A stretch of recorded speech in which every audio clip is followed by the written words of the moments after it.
weekend, your home in Madeira played host to quite a number of this, we may call the opposition luminaries.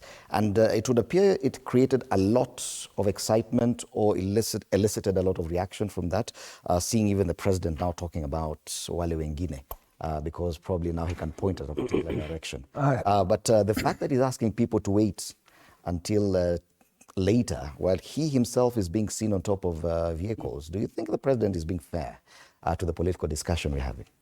Indeed, we had this gathering in Madeira, which happens to be my home constituency. And I would say for some of us, it was quite a sad moment because we looked at people who had converged together with one single agenda, and that is Ruto Must Go. And I asked myself, looking at the three people who were supposed, and even some of the other supporters, who were supposed to have met to discuss what political discourse we as a country should take. And the only agenda that they can put on the table is Ruto Must Go. We'll make the president a one-term president. I looked at them, analyzed each and every individual, starting with the former CS agriculture. And I do remember, because I sit in the agricultural committee, when we summoned him to the Senate to answer on questions of fake fertilizer, he defended and said there's been no fake fertilizer. It is on record. I looked at the former CS in public service.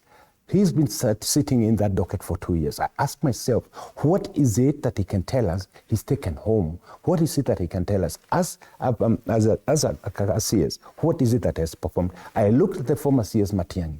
What can Kenyans remember Matiang'i of, despite of, other than the Riviera incidences? I looked at the former deputy president and asked myself, the 2 years that he's been a deputy president, other than dividing this country along tribal lines and telling us this country belongs to shareholders, what is it that he can show? And I said, it's such a big pity for the country if that's the kind of alternative leadership that we have, people converging together, not because they have an agenda for the country, but with a common unifying factor saying Ruto Must Go. I looked at the former Vice President, Carlos Musyoka. I asked myself, what is it in the history books of this country that he'll be remembered as one thing that he saw? I was expecting that they'll come and tell us, these are the problems with the current regime, and these are the solutions that we are proposing, and moving forward, this is what we must do. But when they say we must come together to make sure that we make Ruto a one-term president, that we must come together to make sure that Ruto must go as the agenda, that worries me a lot, because I ask myself, where are we heading as a country? I would say the president is very right. Why? This is no time to campaign. Let us do whatever we need to do, that is development.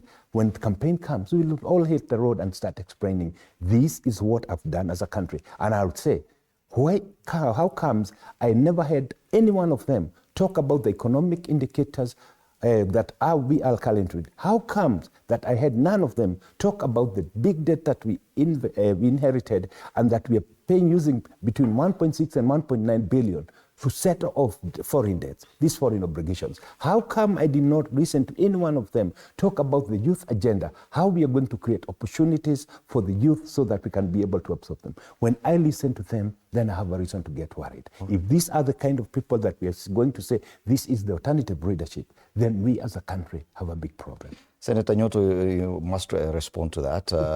Is there an issue with the agenda that you've set for yourselves as the Wamonyoro grouping? Should you be talking about something else at this point? Thank you, Fred, and I've listened to my colleague and friend, Senator Wamatinga.